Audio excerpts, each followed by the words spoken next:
Muy buenas noches, bienvenidos a Primer Círculo. Estamos a unos cuantos días de que se lleve a cabo el proceso electoral más amplio de nuestra historia, porque habrá 98 millones de mexicanos en posibilidades de acudir a las urnas. El más grande se dice en tanto que hay muchas entidades de la República que cambian de presidencias municipales y de gobernadores también. Bueno, y a estas elecciones van a acudir nada menos y nada más que 6 millones y medio, alrededor de 6 millones y medio de primovotantes o votantes de primera ocasión.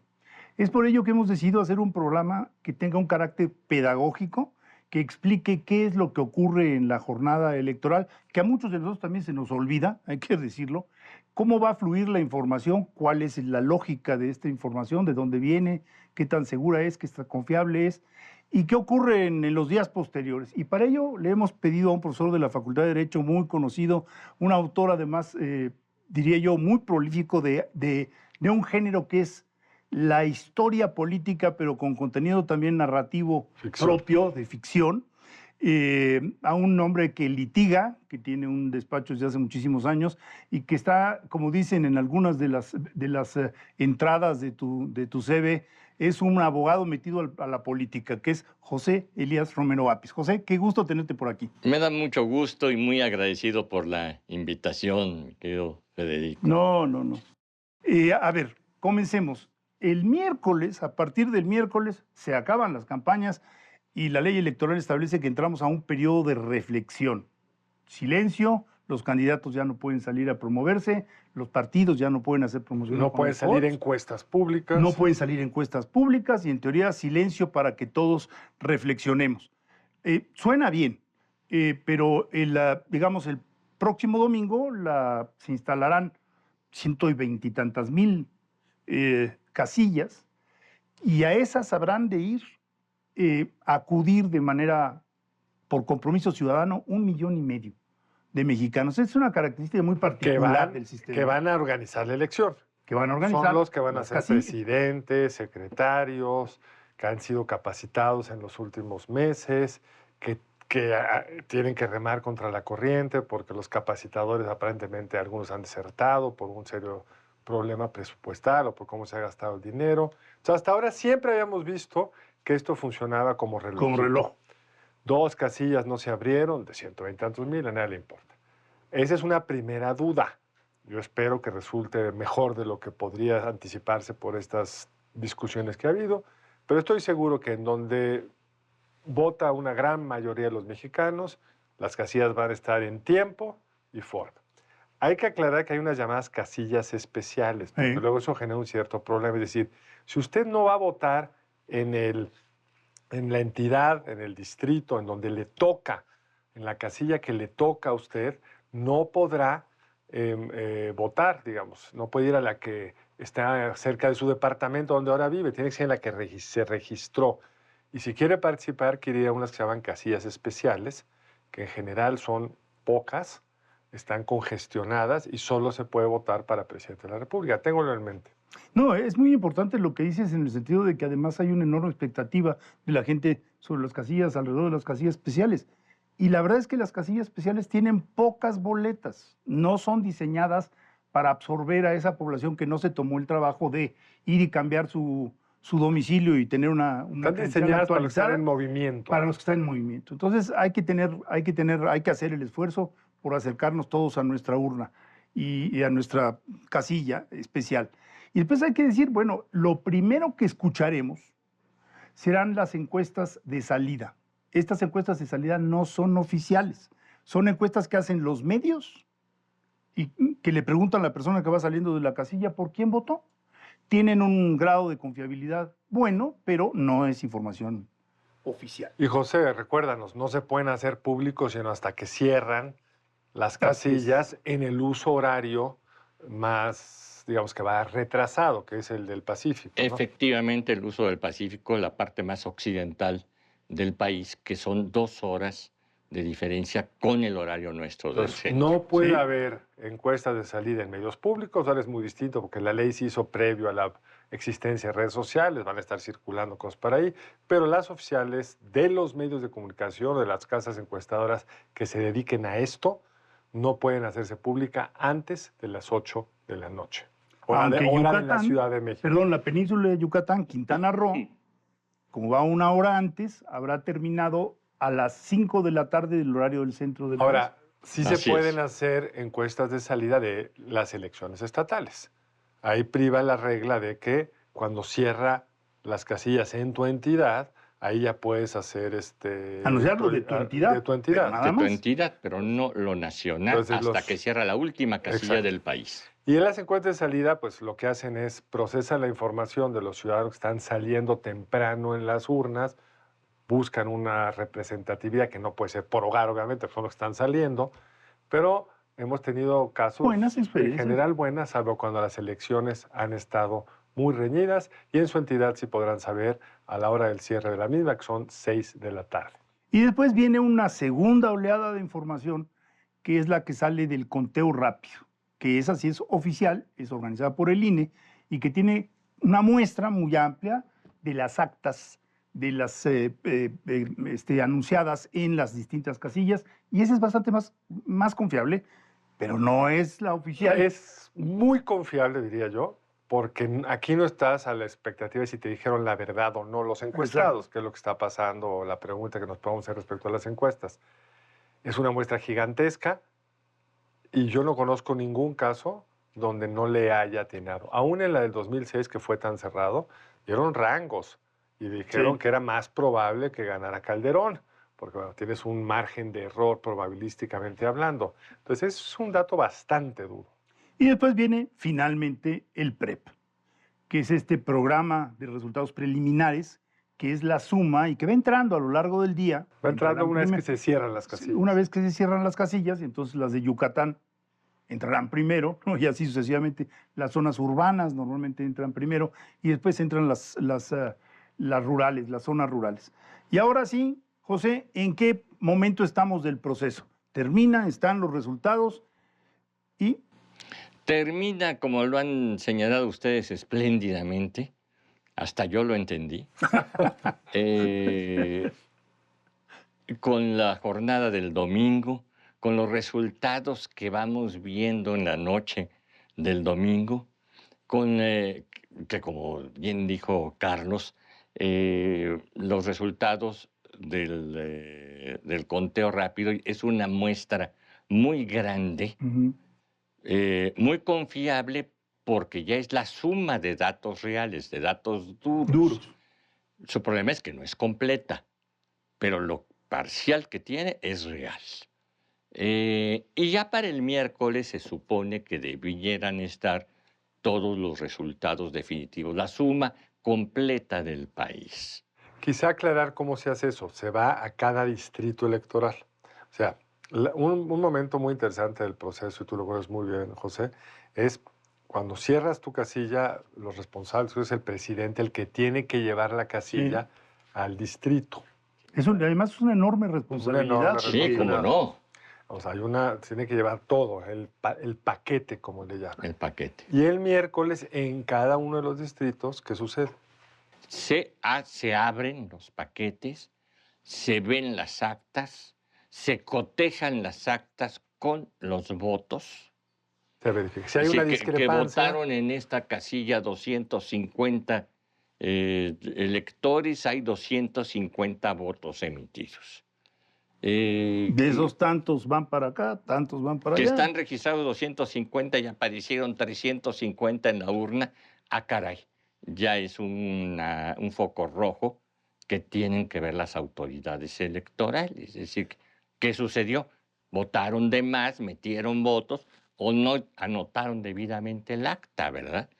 Que es difícil porque las anotaciones del acta, en primer lugar, son varios los funcionarios de casilla, más está siempre vigilada por todos los representantes de los partidos. Sí, en teoría, digamos, lo decía Carlos al mero principio, pero para llegar a ese momento de la instalación de la casilla hay que convocar a 2 veces los que van a estar ahí, o sea, 3 millones de mexicanos, y capacitarlos. Así es. Entonces, y están cruzadas la vigilancia, es decir, están opositores vigilando que haya una... O deberían, digamos, en un primer corte del INE, respecto a qué partidos habían acreditado Exactamente. los representantes en las casillas, pues Morena iba muy adelante del segundo, que era el PAN, el Sí. PRI bastante rezagado, pues, su capacidad, su estructura Entonces, ha sido capturada buena parte por a la Morena. casilla a la que nos toque ir, debidamente integrada, normalmente no hay menos de 6 personas Ujú.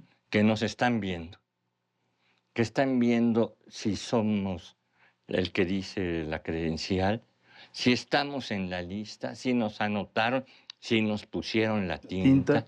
si nos dieron una boleta en lugar de 5 así a Y este la tema que se ha escondida. discutido mucho, de que no puedes entrar con un celular y tomar la foto de tu voto. Sí. Desde el punto de vista legal, ¿qué procede ahí? No, bueno, no tendría eso, considero yo, mayor importancia, salvo en el sentido de aquella idea de que hay gentes que venden su voto o que los obligan, algunas personas que tienen ascendencia sobre ellos, patrones, maestros Y que les o piden una padres de comprobación. familia, y que dicen, enséñame tu Pero foto, ¿verdad? jurídicamente, los representantes de los partidos no pueden evitar que la gente entre con celular a las casillas. Ese Pues fue el no, y yo acuerdo. podría tomar la foto de mi voto No es hasta por para guardarlo para la recuerdo historia. mío, ¿no? Exacto. Pues yo voté por Carlos Elizondo, ¿verdad? Claro. Eso Quiero haríamos verlo, todos. ¿eh? Sí, está bien. Y yo creo que también hay que recordarles y advertirles a los jóvenes que pueden enfrentarse a 6 boletas. Se van a enfrentar, por lo Por menos, ejemplo, en la No casi capital, siempre. todos los lugares. donde eligen gobernador a 6. Y, digamos, presidencias municipales, Sí, diputados locales, diputados federales, Senado y presidencia. Y de verdad vale la pena que apunten ustedes, porque el voto cruzado, Sí. es decir, la gente muchas veces ya no vota todo a favor de un partido, sino vota Sí. seleccionando por simpatía a la candidata la tal y cual 6 boletas para elegir a 9 funcionarios, a 9 funcionarios. porque hay boletas en las que se elige más de uno, por los plurinominales Nales. llamados. No, y por la fórmula del Senado. Tú tachas una Sí. y si esa es la mayoría van a salir 2. Sí. Entonces, hay que tener como claro esto que dice Federico, qué es cada boleta. Y ahí atrás Que hay que está... apuntarlo, o sea, incluso de veras, no es broma. Sí. Yo lo he hecho. O sea, no se te olvide que bla, bla, bla. El y diputado entonces, local me gusta tanto. me gusta fulano, entonces Así tenerlo es. claro porque se siente uno presionado porque afuera hay gente esperando, Haciendo cola. haciendo En cola. el sol caluroso. A 25 grados o a 45. Entonces, es importante y después ser muy cuidadoso al cruzar la boleta, porque si no puede ocurrir que si se cruza mal la boleta, se cruzan 2 de los logos de los partidos, se anula la boleta. No, Exactamente. no necesariamente. Si tú cruzas 2 de la coalición, coalición. correspondiente, ahí no se anularía. Se les asignarían para fines de diputados de representación proporcional, etcétera, de forma proporcional. Es decir, si votaste por 2 de la coalición de Claudia, pues mitad para el PRI, para el PT y mitad para Morena, digamos. Y después, lo de la coalición, qué bueno que lo sacaste. Si se vota nada más por la coalición, entonces ese voto se divide entre 3. Pero tienes que votarlo los 3 veces. Si no se va, si uno vota X partido de la coalición, ese voto se va entero. Se va a Sí. ese partido. A ese partido nada más. Y tenemos que regresar a discutir lo más complejo que es lo que sigue más adelante. Vamos a un corte y regresamos con José Elías Romero Apis. Ay, amén.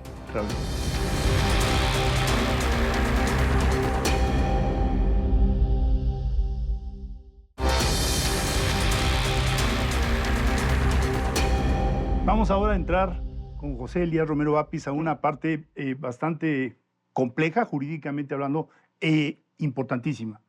La calificación tanto de las elecciones para diputados, senadores y la presidencial. ¿Cómo es esta?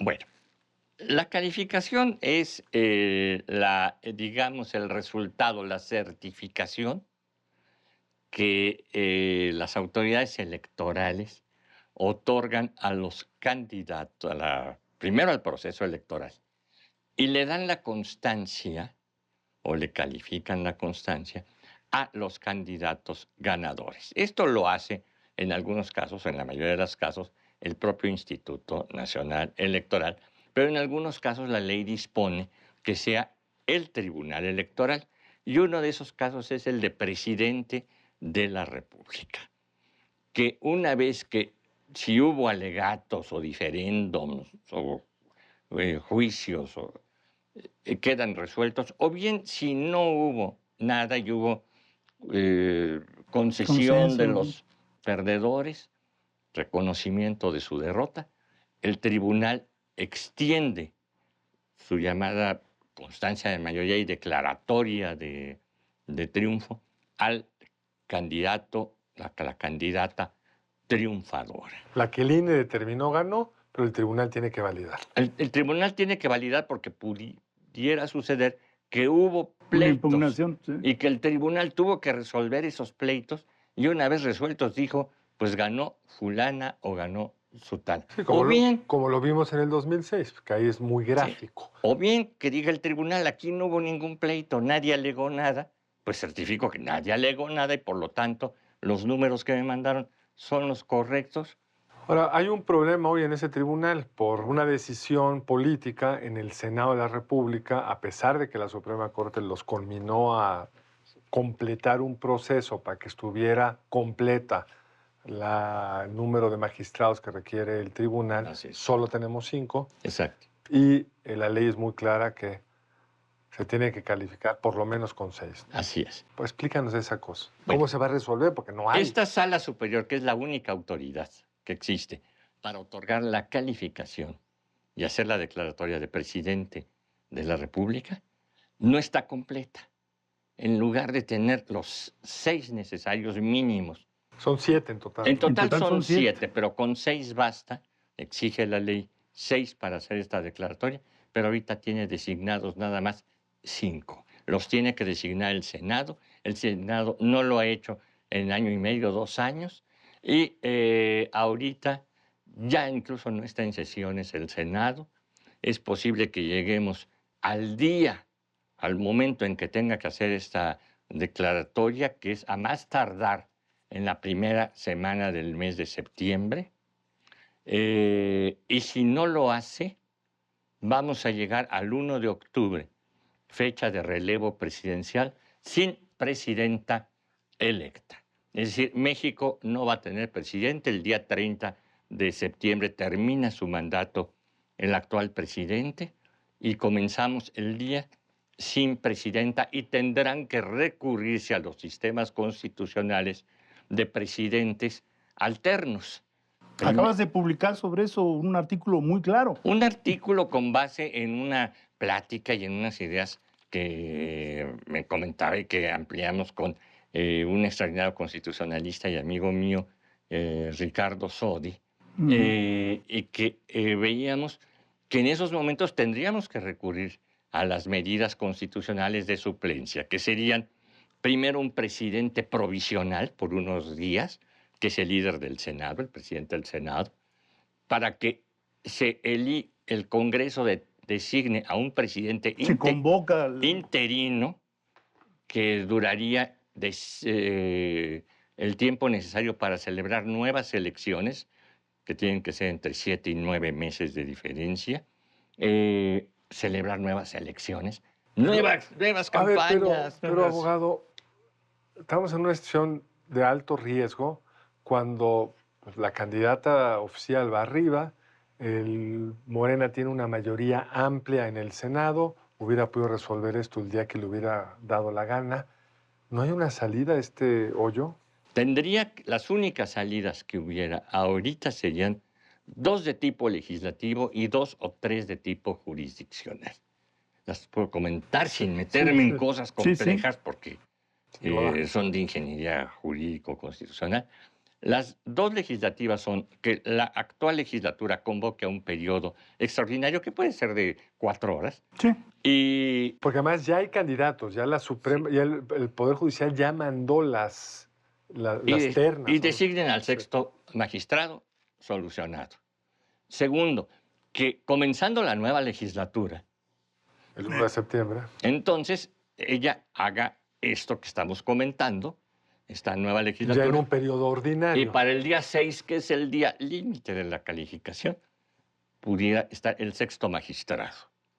Esas son las dos legislativas. Las las otras jurisdiccionales serían de interpretación, que el Tribunal Electoral determine que puede ser sexto magistrado suplente, el decano de los magistrados regionales, o bien que la Suprema Corte declarara inconstitucional esa norma de la ley orgánica que determina lo que la Constitución no determina, que sean 6 magistrados. Es decir, que en este caso la ley se está sirviendo con una cuchara grandotota que no le da la Constitución.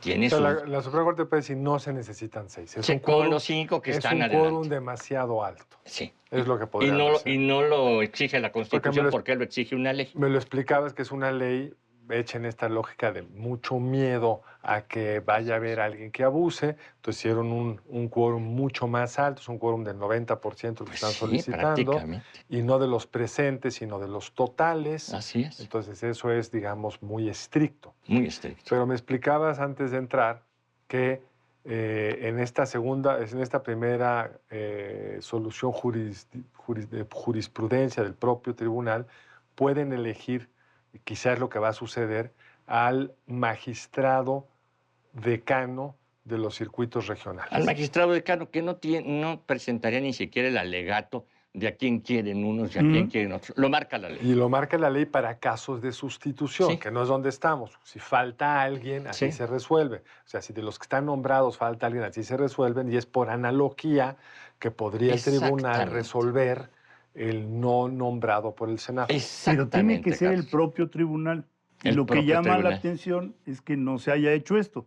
También, digamos... Lo puede hacer el propio tribunal con una interpretación que den los 5 magistrados actuantes, que están en funciones, y por mayoría, pues de 3-2. Y tienen hasta la última semana de septiembre para resolver esto. No, hasta el 6 de septiembre. Hasta el 6 de septiembre Hasta el 6 de tendrían septiembre. que haber nombrado a este magistrado para tener el quórum necesario. El 6 de septiembre es la fecha límite para emitir la... Bueno, entonces ahí tenemos un problema que es extrañísimo. Rarísimo. Que no lo haya resuelto.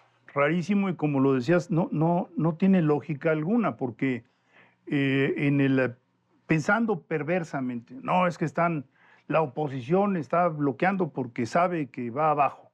Pues no, es que no fue la oposición, fue la mayoría que va arriba la que conminó a los señores senadores a no designar a los 2 magistrados faltantes. A mí me parece faltantes. raro esa teoría de conspiración, puesto que esto tiene una tardanza de 2 años, y que yo recuerde hace 1 año o hace 2 años, el partido del gobierno se sentía muy seguro de ganar. No, pero además, digamos, las encuestas señalan que ese es el escenario más probable. Ahora, también hay todo un aparato para dirimir conflictos. Si la elección es muy abierta, pues ese aparato ya no tiene mayor, o no debería tener mayor importancia, pero vamos a tener seguramente varias elecciones locales cerradas. Sí. Y quizá conviene recordar algunos temas y que nos ayudes a entenderlos. 1, si la elección es por menos de 5 puntos porcentuales, la diferencia es de menos de 5 puntos porcentuales, se tienen que recontar todos los votos, ¿verdad? Entonces, ese es un primer escenario que retrasaría en algunas entidades, si fueran cerrados, saber definitivamente quién ganó. Y que es probable, ¿eh? Y que en algunas entidades... En los resultados electorales hay distritos con menos de... Hay distritos también que es importante señalarlo, y cada distrito lo va a pelear cada coalición con los dientes. Y luego está este tema que es quizá el más complicado para mí de entender, que es unas reglas constitucionales muy estrictas en México de qué puede hacer un presidente de la República durante una campaña, que es no meterse. Recordemos que el presidente Fox fue muy criticado por el candidato López Obrador, porque dijo algunas cosas respecto a la elección, y el Tribunal Electoral, cuando determinó el triunfo de Calderón, dijo, estuvimos a punto de, pero no fue tan poquito que no cambió realmente el sentido del voto. En una entidad, por ejemplo, podría alegar un candidato derrotado de la oposición que el presidente intervino y que eso requiere nulificar la elección. ¿No? ¿Se podría interpretar así? ¿Hay una condición jurídica para tomar esa vía? Es muy importante lo que mencionas, Carlos, porque normalmente ya en nuestros días, en nuestros tiempos, La discusión no es tanto el conteo de votos. Nuestra elección ha adquirido un matiz alto de pulcritud. Entonces, casi, aunque muchas veces se dice, hay que contar voto por voto, casilla por casilla. En el fondo ya no es el problema de los nombres. Lo que se alegan son las que se llaman causales abstractas, que son porque el presidente ayudó, porque hubo dinero sucio, porque tal o cual. Y se han anulado, Sí. Y se han anulado con base en esas abstracciones elecciones en Tabasco, de gobernador, en Colima, por causales abstractas. Y pudiera haber una anulación también de la elección presidencial por una causal abstracta. No tanto porque hay 300 votos nulos o no válidos. O ¿Y se vale eso aún en una diferencia muy amplia? Yo perdí por 20 puntos porcentuales y alego, porque en la elección de gobernador de Tabasco era una ventaja amplia del que le... Sí, creo que sí. Perdón, pero es que la causal abstracta es tan abstracta que puede ser, pues porque un funcionario salía en las mañanas a hablar a favor de un sistema, o porque vieron al candidato o al presidente del partido cenando con un delincuente. Sí, y además hay que recordarlo, son estos vacíos legales, ya nos vamos a tener que despedir. La gente no sabe o no recuerda, pero votar es una obligación. Si no se vota, está en el artículo 36, si no se vota no hay sanción, ¿no? Pero entonces en otros países le quitan a uno el pasaporte y lo que sea. José, de verdad qué privilegio tenerte por acá. Nos tenemos que despedir. Nos vemos aquí la próxima semana en Primer Círculo. Buenas noches, nos vemos el lunes entrante ya con resultados electorales, veremos cuáles.